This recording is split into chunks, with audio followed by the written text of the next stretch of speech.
Bonjour à tous, chers amis.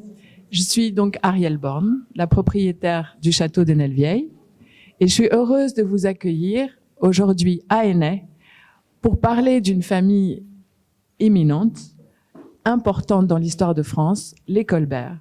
Pas uniquement le grand Colbert, mais les généraux, toute une famille importante sur lesquelles on va tous apprendre, je suis sûre, beaucoup de choses grâce aux éminentes personnes qui sont là autour de nous et qui vont nous en parler aujourd'hui. Donc, merci à eux d'être là. Merci à vous d'être venus nous écouter. Enfin, les écouter. C'est eux qui vont parler. Et je passe la parole à ma mère, Marisol de la Tour d'Auvergne. Alors, je redis bonjour à tout le monde. Bienvenue. Nous sommes très heureux de vous avoir dans nos murs. Et je me réjouis de tout ce que nous allons apprendre sur les Colbert. Parce que Dieu sait qu'il y a un personnage très connu qui est Jean-Baptiste, le ministre de Louis XIV, mais derrière lui, il y a toute une famille qui a vraiment été au service de la France au cours des siècles.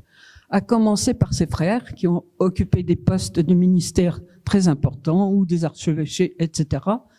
Et son fils, Colbert-Siegnelet, qui a été le ministre de la Marine et qui était un type, enfin, si je peux le dire, remarquable, et qui est malheureusement mort très jeune d'une overdose de travail.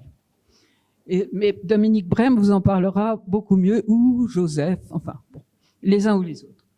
Donc, si vous voulez, nous allons découvrir cet aspect peu connu sur les autres membres de la famille et peu connu sur Colbert lui-même, qui n'était pas que ce ministre du commerce, de l'industrie, de tant de choses. Il occupait tous les ministères, sauf les affaires étrangères, tenues par son frère, et la guerre par Louvois, qui était son ennemi juré. Les deux dynasties se détestaient. Donc, voilà, c'est une histoire qui est passionnante et nous allons découvrir le rôle qu'ils ont joué dans le domaine des arts. Grâce à vous, Dominique, qui m'avait tellement aidé totalement dans l'organisation de ce colloque, avec une proposition de très remarquables spécialistes qui vont intervenir tout à l'heure. Et donc, je vous remercie d'apporter toutes ces lumières sur un sujet passionnant, l'influence des Colbert sur les arts. Alors, je vous laisse la parole et je remercie tous ceux d'entre vous qui sont présents aujourd'hui.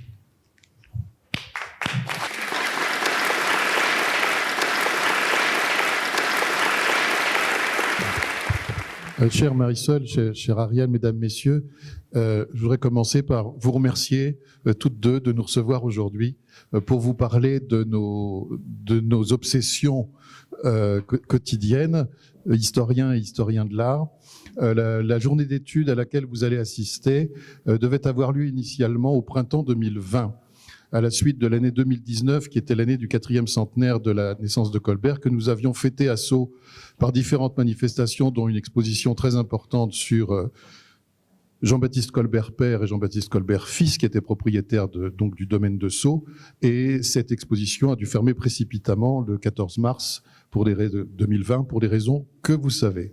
Donc cette journée a été reportée en 2021, puis en 2022, et je dois dire que nous sommes particulièrement heureux qu'elle puisse enfin avoir lieu.